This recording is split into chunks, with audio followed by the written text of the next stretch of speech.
फोपसंडी. फोपसंडीकडं उन्हाळ्यातला प्रवास, उन्हाळ्यातल्या काही निसर्गातले छान मजा लुटण्यासाठी आज आम्ही फोपसंडीकडे चाललो आहे.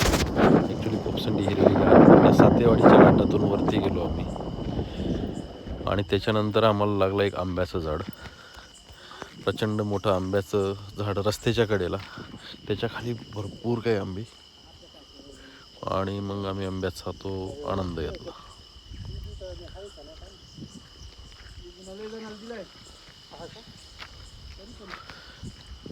त्यानंतर फोपसंडी गाव आणि हा फोपसंडीचा परिसर पहिल्यासारखे झाडे थोडीशी कमी झालेली आहेत आणि आता काही नैसर्गिक फळं आहेत. मग आमचा एक मोर्चा वळाला जांभळाकडं. अगदी खालच्या फांद्यांना सुद्धा जांभळे, मग जांभळे तोडून त्याचाही आस्वाद घेतला.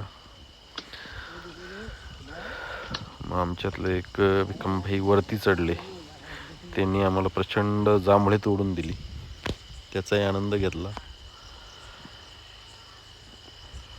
नैसर्गिक जांभळं तुरट नाही पण गोड होती. आणि मग आमचा मोर्चा वळाला करवंदाकडे. ही निसर्गातली करवंदे जेव्हा पिकण्याच्या स्थितीत होती, काही पिकली होती, काही मग तो आंबट गोड असा आस्वाद चाखत करवंदाची मजा घेतली. त्यानंतर काही फळं पाहिली नैसर्गिक. आणि मग हा पहा तुम्ही, इथून एका टेकडीवरून थोडासा फोपसंडीचा एक विहंगम दृश्य दिसतंय दुपारच्या उन्हातलं.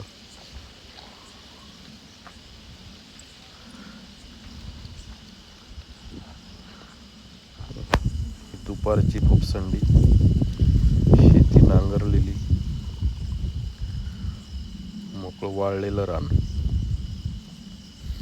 मग शेवटचा आमचा एक मोर्चा होता की लिंबू आंबा खायचा. हा फोपसंडीतला एक लिंबू आंबा आहे. तिथं शरदने आणि आमचे मित्र आणि धनुभाऊने आंबे वरून पाडले, गोळा केले आणि आम्ही त्याचा आनंद घेतला. लिंबू आंबे खरंच एकदम छोटासा आंबा, रस छोटा थोडा, कैरी मोठी. हे त्या आंब्याचं झाड. प्रचंड मनसोक्त आंबे खाल्ले, काही भरून पण घेतले. अशा प्रकारे लिंबू आंबे, करवंद, जांभळं, गोड आंबे, मोठे आंबे असं पाहत फोपसंडीची ही टूर